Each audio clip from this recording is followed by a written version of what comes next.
question, member for Timiskaming Cochrane. Thank you. My question is for the Minister of Agriculture. So, it's been, as we've just heard, it's been a tough year for farmers. So they've experienced drought. Grain farmers experienced a really tough spring. They're experiencing a really tough fall to get their crops off.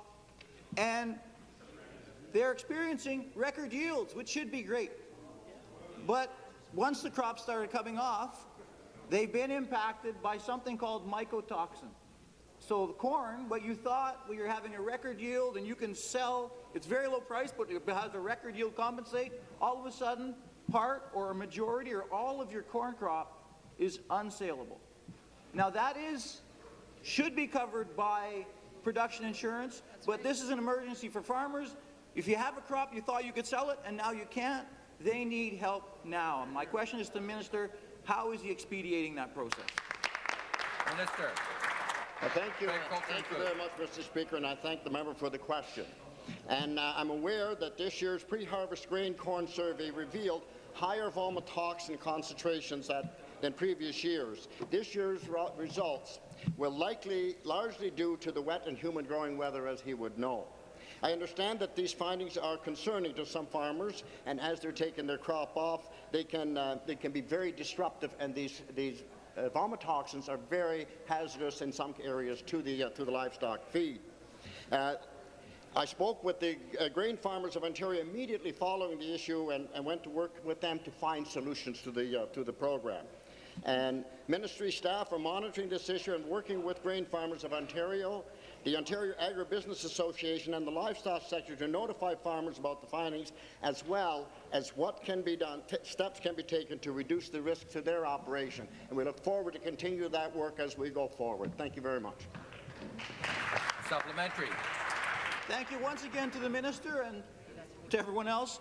To understand the severity of this issue, if you have part of your crop was infected with vomitoxin, you can't store it with the rest of your crop. That's right. So you have a storing facility, or you take it to the elevator, and they don't want it. So what do you do with it? And unless you know you're going to get compensated, what do you do with it? This isn't something that we can take a lot of time to study, because for certain farmers, they might not have much. But if the majority of your crop is impacted with vomitoxin, it could be the end of your farm. That's right. And this isn't something that they can control. So again, I urge the Minister to act as quickly as possible to make sure that the farmers who have put everything in actually are somehow compensated under their production insurance, so that they're still there to farm the next year. Thank you, Speaker. Thank you.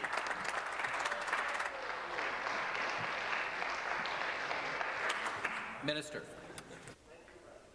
And thank you very much again for the member for the question. And I want to say we are working with the farmers, recognizing that all the things that the member put forward in his question are in fact happening on the ground as we speak. And we have farmers taking their crop off, and we have been advised by the ministry to make sure that they harvest the most acceptable crop in the marketplace first, to make sure that the problem doesn't get worse, as we collectively work to find a solution as to what we're going to do with that which cannot be used. Now, some of it can be used at mixing it with others that have less vomitoxin on it, and if you mix it properly, it can be used at certain cases. In ethanol, they can use it, but we have to worry about the effluent that comes off of the process. They can't use that for livestock feed. So there's a lot of questions. That's why this coming Thursday, we're having a meeting with all the players involved, including Agricor, as how the insurance is dealt with. We're going to meet with all the people to come up with solutions to deal with the issues that are left over after we have dealt with harvesting that crop which is still harvestable. I want everybody to understand we have a lot of good corn coming off the fields in Ontario. We have to make sure we deal with that. Then we have to make sure what we do with the product that we can't use for its originally intended purpose. And thank you very much again for the question.